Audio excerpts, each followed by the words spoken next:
Hoy, en esta edición de Gente Ve al Día, conozcamos sobre la Ley de Aguas. Y luego nos pondremos salarruerianos. Conozcamos a Zagatara.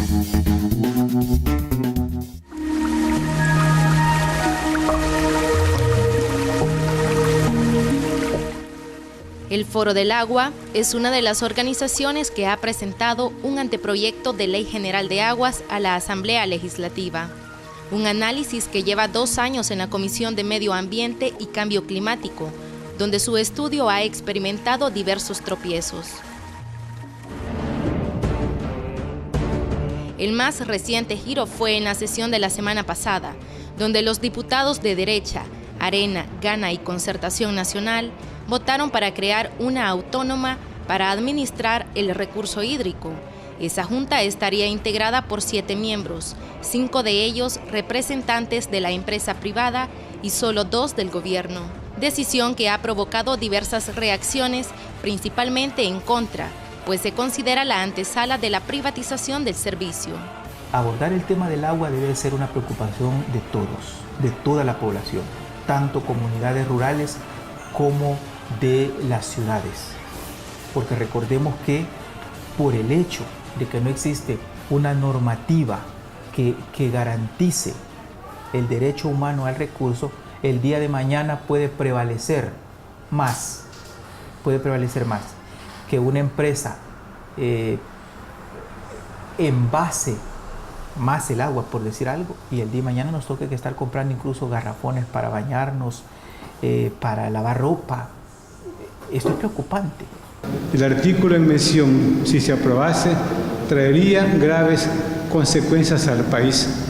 Negarles el derecho al agua es condenarles a muerte poco a poco. De hecho, los pobladores y el alcalde del municipio de Nejapa señalan que se deja en manos de las empresas privadas que han explotado el recurso por años, sin pagar un precio justo en detrimento de las grandes mayorías. Desde parte de los gobiernos anteriores ha habido abuso en Nejapa con el tema del agua. Esto es causante de un estrés hídrico, ¿verdad? Y yo creo que lo dirán los estudios. Y es bien importante estar documentado porque cualquiera va a venir a decirte, no, eso está todo bien, ¿verdad? En un marco o un radio pequeño de acción, de actividad, ¿verdad? Cuando el marco es más grande y en el marco más grande hay más pozos y hay más gente que está llevándose el agua de Nejapa.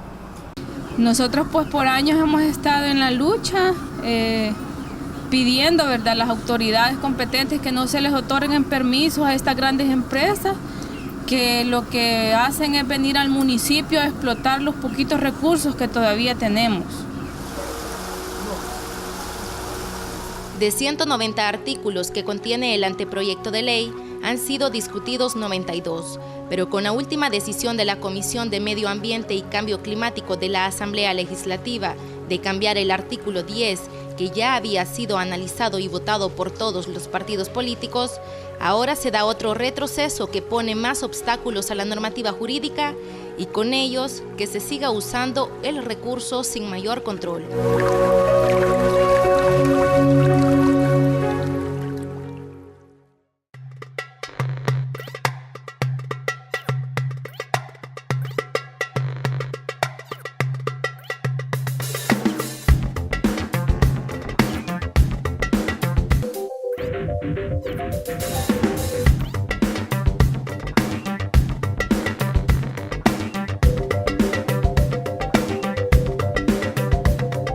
Salvador Efraín Salazar Arrué nació en Sonzacate un 22 de octubre de 1899.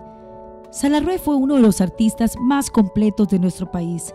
Trabajó en varios campos de la literatura, como el verso, la prosa, el ensayo y especialmente la narrativa, en la que abarcó relatos fantásticos de aventuras y novelas.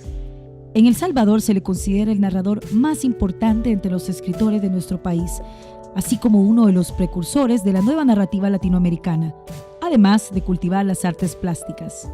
Digo que el más grande narrador que ha tenido el país, porque es la diferencia entre él y Ambroge, que Ambroge era un hombre descriptivo, Salvador era narrador profundo, y hombre de una personalidad fabulosa, además hombre muy elegante, muy bien parecido, y humilde, sobre todo una persona muy humilde, sencillo, con un conocimiento de la literatura extraordinario, pero no lo daba a conocer, había que escarbarle para que él dijera lo que conocía tanto él, ¿verdad? Porque además él era esotérico, un hombre de filosofía oriental, que amaba mucho la soledad, el silencio. Él era dueño del silencio, aprisionaba las cosas rápidas y, contrario a lo que mucha gente piensa, él era una persona, digamos, comprometido con las causas sociales, que por cierto lo desarrolló en uno de sus libros, creo que no me equivoco, en Mundo Nomásito, donde habla de Agustín Farabundo Martí, que dice que entre las espinas brotó una flor. Era Agustín Farabundo Martí. Esa era Salvador Gómez. Sus dotes artísticos se revelaron desde muy joven. Estudió pintura en los Estados Unidos, donde conoció el libro costumbrista llamado El Libro del Trópico de Arturo Ambrogi, que le animó a retornar a su país para dedicarse por entero al arte. Alrededor de los 30 años de edad, Salarrué comenzó a sentir el desdoblamiento extracorporal y la búsqueda de una explicación satisfactoria. Dicha experiencia le llevó a estudiar la teosofía por medio de su amigo Guerra Trigueros. En este contexto, en 1929, la editorial de Patria empezó a publicar los relatos fantásticos de Oyarcandal y en 1932 se imprimió Remontando el Uluán. Digamos que fueron dos momentos. El primero, yo estudiaba en una escuela al norte de Morazán, tenía como 11 años, estudiaba quinto o sexto grado. Y un día de curioso, viendo un baúl grande de roble que había en la casa, de los que transportaban los barcos españoles, en el fondo, debajo de la ropa vieja, me encontré un libro de Salarrué que se llamaba La Espada y otras narraciones. Y le aseguro que desde esa tarde hasta las 9 de la noche yo no dejé de leer esos libros, esos cuentos fabulosos. Ese fue el primer momento. El segundo fue cuando yo estaba aquí en la universidad estudiando ingeniería, primer año, y estaba con un amigo en la sala nacional de exposiciones y adentro había una gente tomando ahí. Él tenía una copa de champán en la mano y me le quedé viendo. Y dije yo, tengo que buscar la forma de entrevistar de acercármele. Entonces, él fue algún medio o un canal para que yo cambiara de profesión. Ya dejé la ingeniería y me pasé a periodismo. Y dije, yo lo voy a entrevistar a este señor.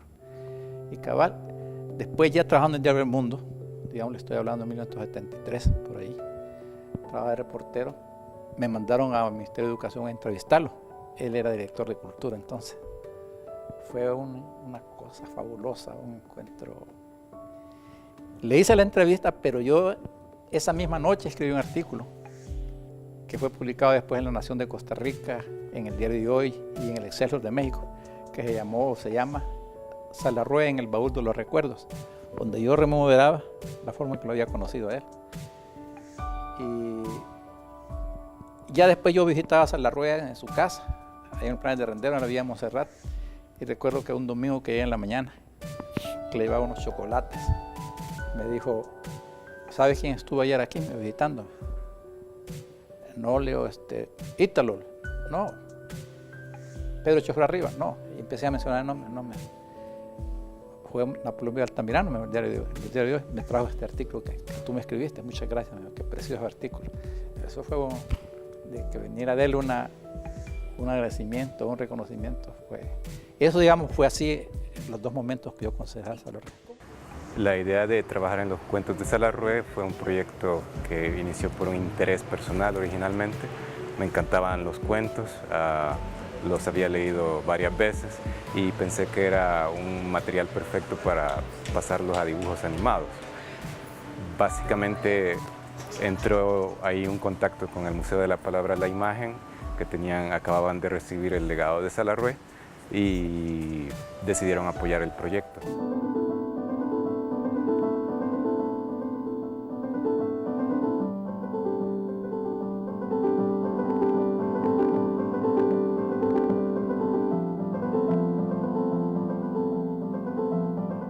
El cuento de lo que quiero y no quiero, las magiconerías y otras tonteras. Pues si es que la Firulina le dijo a la Cocolina que tenía uno sus 4 años. ¿Y vos? ¿Qué quisieras tener? Yo nada, ¿y vos? Le dijo la Cocolina, porque quizás quería saber primero para querer una cosa más mejor que ella. ¿Yo? Dijo la Firulina, haciendo así las manos. Una casa de muñecas que tocara uno y le dijeran de adentro. ¿Qué quería la que toca? Pues yo le dijo ya contenta la cocolina. Yo quisiera una casa de muñecas que tocara uno y de cada toquido se fuera haciendo uno más chiquita, más chiquita, más chiquita, más chiquirrisquitica, hasta que fuera uno muñeca también y que al abrir la puerta una criada de manta rellena de zacate viruta le dijera: pase adelante, niña cocolina, ahí le están esperando sus muñecas rubias para hablar de las niñas de enfrente y de sus novios. ¡Cha!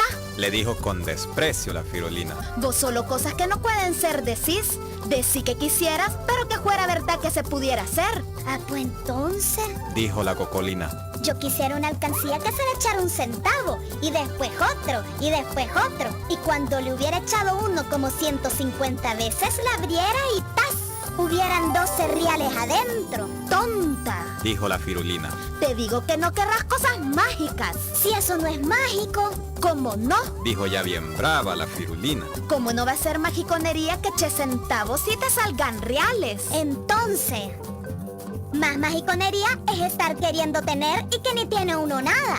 Entonces, ¿qué? ¿No quisieras tener más? ¿Yo? No quisiera tener un ganchucho con rabia en el estómago que tirara mordidas por todos los huesos de adentro y los hígados y los nervios.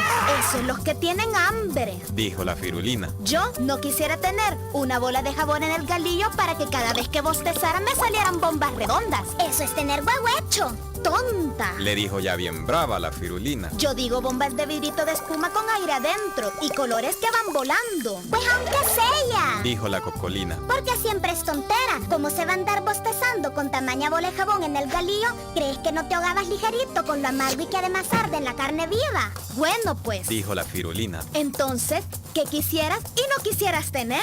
Yo quisiera tener y no quisiera tener unos dientes de quitar de noche como los de la niña Casilda. Quisiera porque asusta a uno al que le da la gana y cuando se muere uno no es calavera dientes pelados.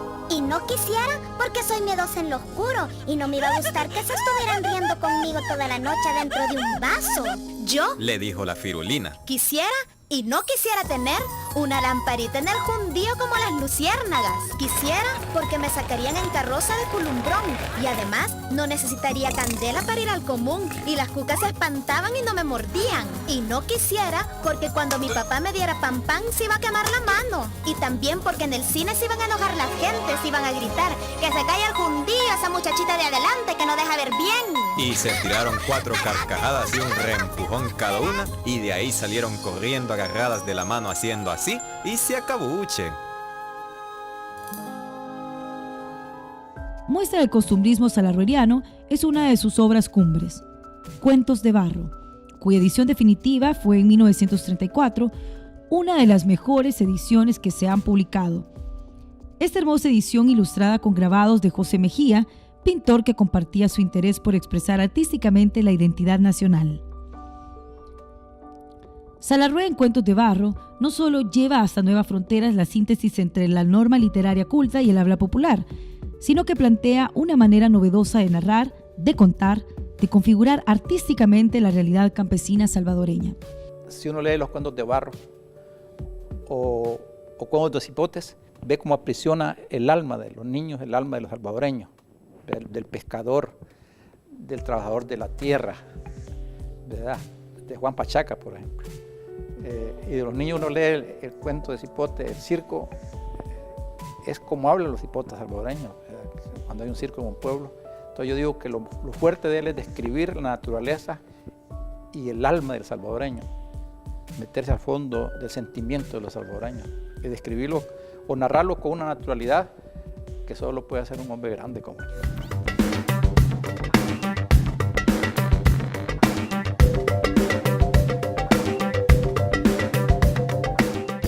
En el año 1946, durante el gobierno de Salvador Castaneda Castro, Salarrué fue nombrado agregado cultural de la Embajada de El Salvador en Estados Unidos. Además, logró que su residencia se estableciera en Nueva York, junto con su familia, lo que le favoreció por el dinámico ambiente cultural de aquella ciudad. Se afirma que Salarrué se consideraba más un artista plástico que un literato. Su regreso a Estados Unidos coincidió con la interrupción de su trabajo literario, y la razón era que había un ambiente más propicio para exhibir y vender sus pinturas en El Salvador. Y es así que en 1958 Una exposición de su obra pictórica se organizó en el Hotel El Salvador Intercontinental y poco después terminó su producción literaria. Yo he escrito más de 40 artículos sobre Salarrué. Desde su vida a Montserrat, él vivía en sus últimos años con doña Celia, a quien yo conocí también, que es su esposa, y con Maya, que era monja, pero se vino de Panamá para estar con sus dos padres. Y Olga, que vivía en Estados Unidos, y Aida, que vivía en México. Entonces yo publiqué sobre esa cuestión. Allí, por cierto, estando en la casa con él un día, platicando, él sentado en una silla de mimbre y yo en otra silla, él de repente como que se durmió. Y yo me le quedé viendo, porque a mí me gustaba ver los ojos azules profundos de Salarrué, azules profundos. Y de repente se quedó dormido y yo lo toqué, que pensé que algo le pasaba. Y de repente él se despertó y me dijo, no lo vuelvas a hacer, me dijo, porque es un estado natural mío que yo viajo. Entonces nunca me vuelvo a despertar, es un momento, un 5 o 3 minutos que estoy así. Entonces escribí sobre esa cuestión en el momento esotérico de Salarrué. Ese artículo se llamó Villa Montserrat, cuando él me enseñó unos manuscritos sobre el mundo onomacito. Porque él escribía manuscritos, él no escribía en máquina, no, que escribía a mano. En 1961, la editorial universitaria dirigida por Ítalo López Vallecillos realizó la edición definitiva de Cuentos de Cipotes con ilustraciones de Celil Ardé, mientras que las posteriores lo serían por su hija María Teresa, quien firmaría como Maya. Asimismo, el Museo de la Palabra y la Imagen ha producido algunos cuentos en la forma de dibujos animados realizados por Ricardo Barahona. Los retos fueron varios. Uno era cómo ambientar el espíritu salvadoreño en animación, que era algo que no se había, quizás es una de las primeras exploraciones en esa área, y cómo había muy poca información en cuanto a material audiovisual, material visual en aquel momento. Ya es algo que se inició hace básicamente 10 años. Ahora hay mucho más en internet, pero en aquella época no lo había. Y de ahí cómo ser respetuoso al texto, pero también hacerlo dinámico para un público y que fuera un producto que tuviera capacidad de ser popular y que gustara. En nuestro país se realizó un certamen llamado Poesías ¿Qué?, por el 115 aniversario del natalicio del escritor salvadoreño. Los ganadores escribieron cuentos hermosos inspirados en cuentos de cipote de Salarrué, o sea, cuentos al estilo salarrueliano. Jóvenes de distintos puntos del país participaron en el primer certamen literario Poesías ¿Qué?, que impulsa la Coordinación de Letras de Secultura con el objetivo de motivar a potenciales escritores salvadoreños.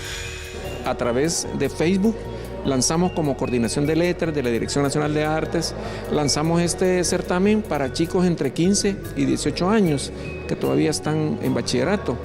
Y los resultados han sido exitosos. Y lo bonito es que San Salvador deja de ser solo el centro de interés, porque ganó una chica de Sonsonate, una chica de Hilo Vasco y un chico de San Miguel. Es decir, allá están pendientes del acontecer cultural que se genera a partir de San Salvador. Son cuentos hermosos de niños que, por lo tanto, leyeron cuentos de cipotes, hicieron un buen estudio y sobre eso entonces hicieron su propia historia con otro cuento, inspirados en los cuentos de cipotes. La actividad se enmarca en el aniversario del natalicio 115 de Salarrué, en la que los jóvenes hicieron sus propuestas de cuentos al estilo de este escritor.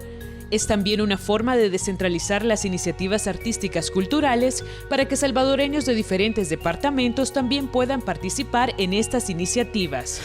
Fue la búsqueda de expresarme, porque no hay muchas oportunidades a veces para expresarnos como artistas o como escritores, entonces creo que esta es una gran oportunidad para quienes nos gusta escribir, para expresar nuestras ideas. A mí me motivó bastante toda la literatura de Salarrué, pues en sus cuentos detalla mucho sobre lo que es parte de cómo era el habla de aquí de El Salvador, historias de niños, de cuentos, de que antes era pues muy lindo vivir aquí en El Salvador, y toda su escritura pues motiva a escribir y porque es muy graciosa.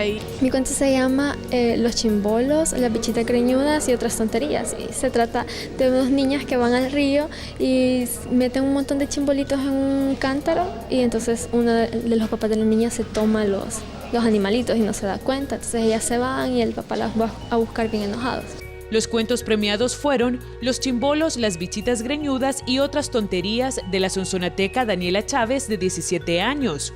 El cuento de la sangoloteada fiestera, Las estrellas bailonas y la orquesta cumbiera, del migueleño David Miranda, de 17 años. Y el cuento del chiste viejo, de la hilovasqueña Esmeralda Rivas, de 18 años, los cuales fueron seleccionados de entre 25 propuestas literarias a nivel nacional. El premio para los ganadores fue un lote de libros de autores salvadoreños y un diploma de reconocimiento.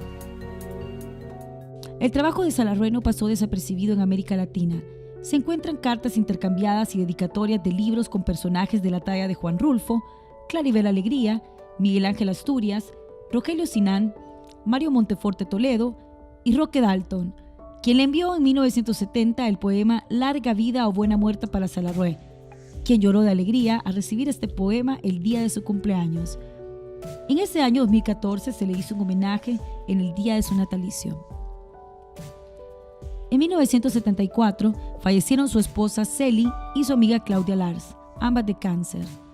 El mismo escritor también sufría de cáncer en el páncreas y a principios de 1975 fue sometido a una operación.